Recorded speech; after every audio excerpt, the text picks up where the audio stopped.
në qoftë se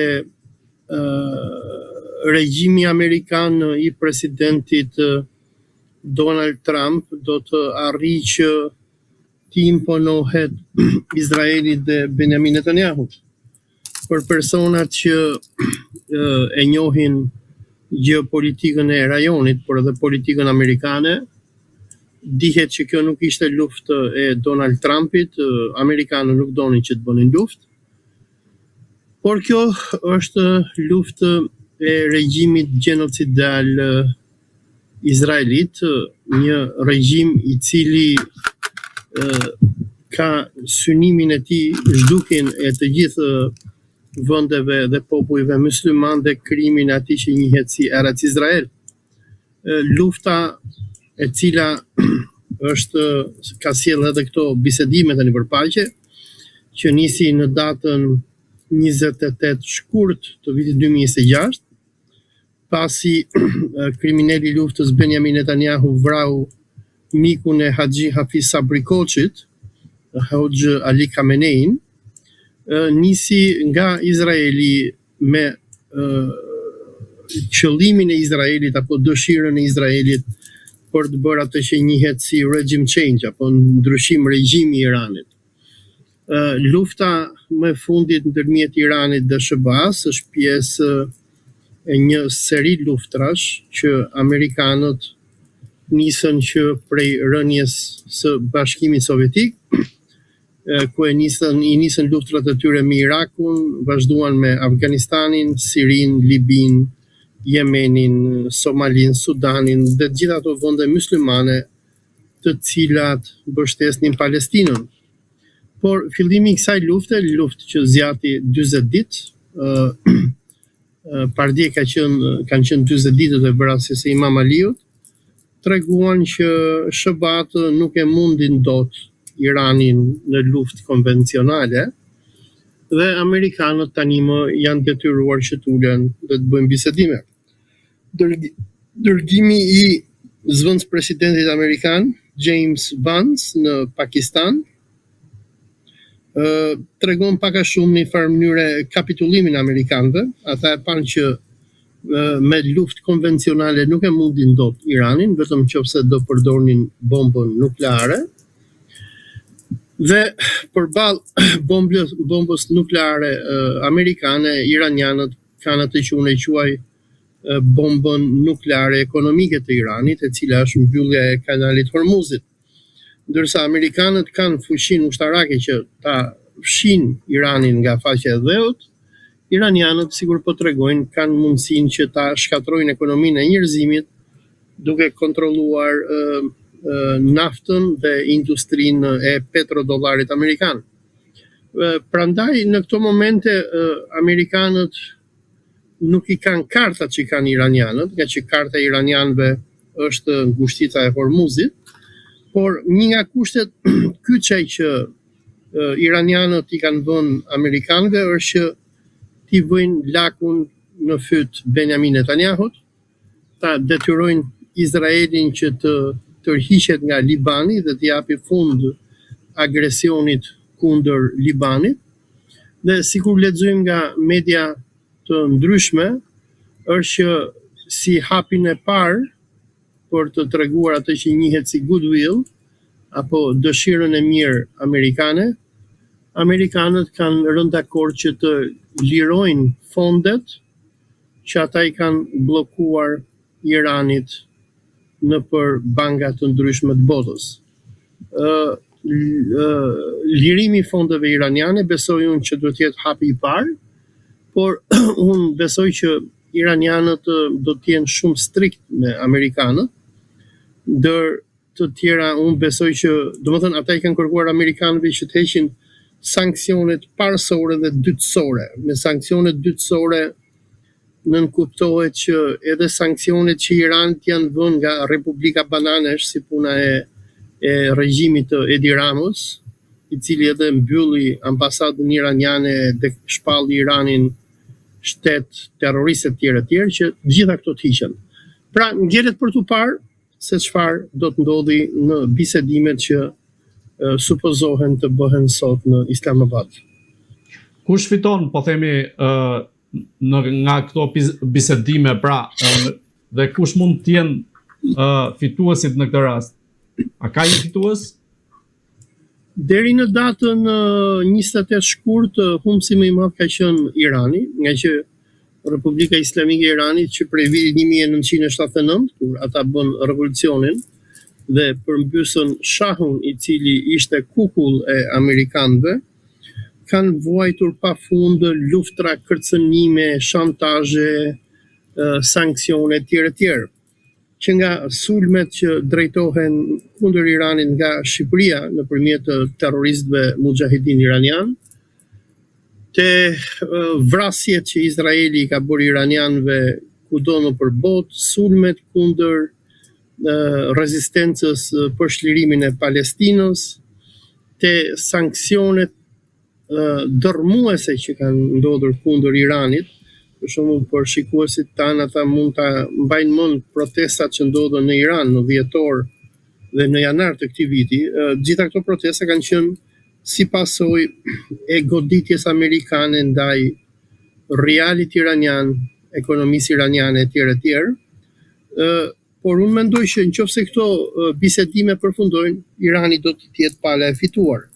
Edhe pse nga ana konvencionale amerikanët i kanë bërë Iranit dëme të konsiderueshme, duke shkatruar universitete, fabrika, uzina, shkolla, ura, aeroporte etj. Nëse shohim në aspektin afatgjat, unë mendoj që iranianët do dalin si palë e fituar, ka që në këto momente iranianët janë në një pozitë shumë herë më të mirë se sa amerikanët për disa arsye. Kjo lufta 40 ditore e para i tregoi botës që Irani mund të fundosi botën nga ana ekonomike duke bllokuar naftën.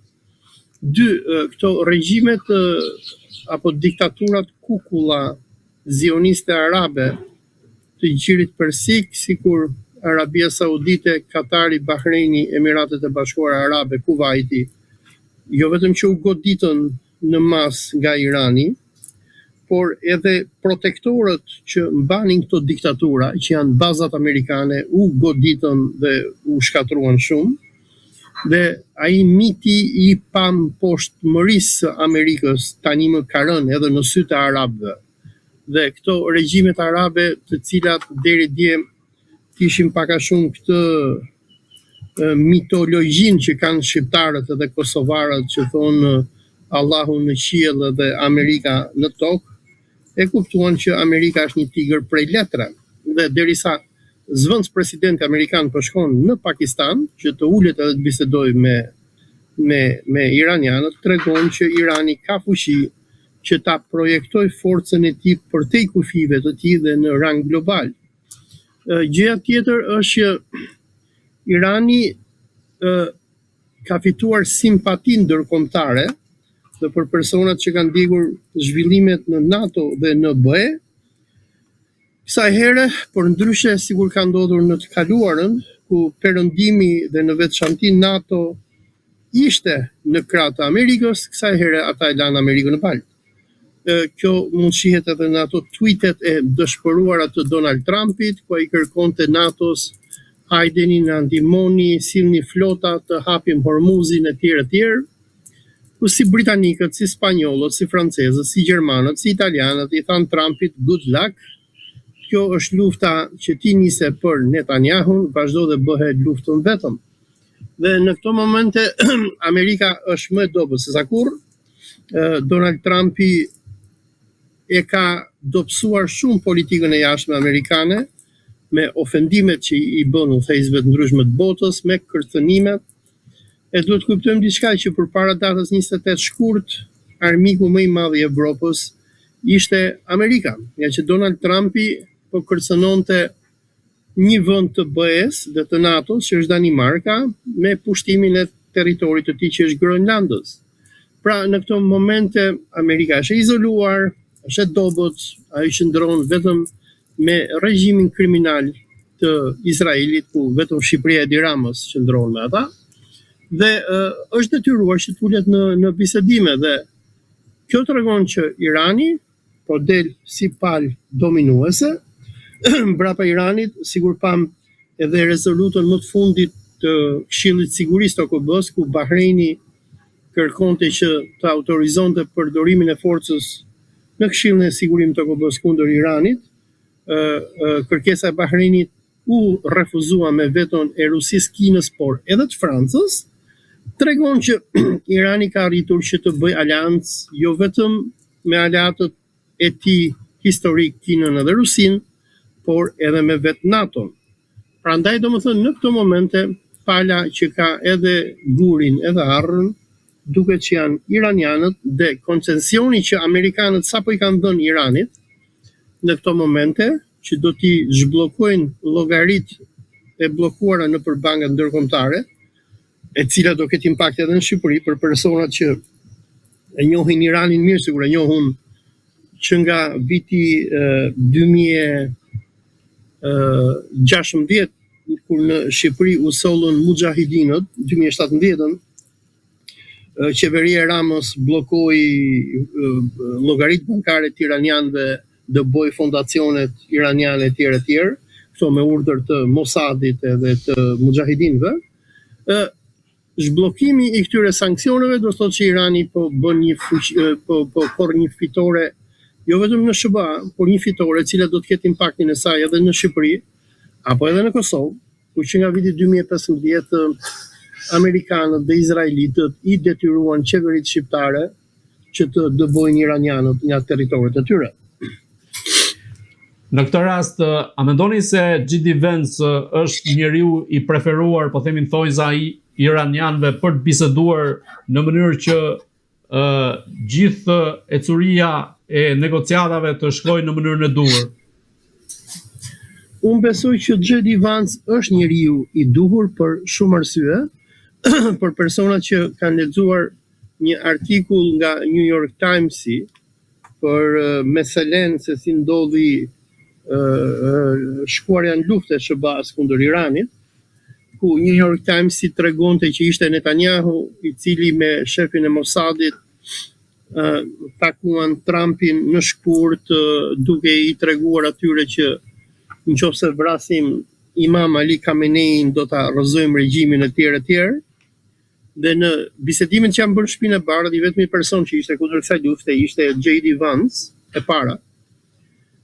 E dyta, J.D. Vance nuk është një zar i Izraelit, sigur është fjala bie Marco Rubio, sekretari i shtetit, i cili është një zar i familjes së bigjozgjive Sheldon dhe Mariam Adelson, të cilët e morën nga rruga e futën në Kongres dhe nga Kongresi e bën kryeministër të Amerikës apo sekretar shteti.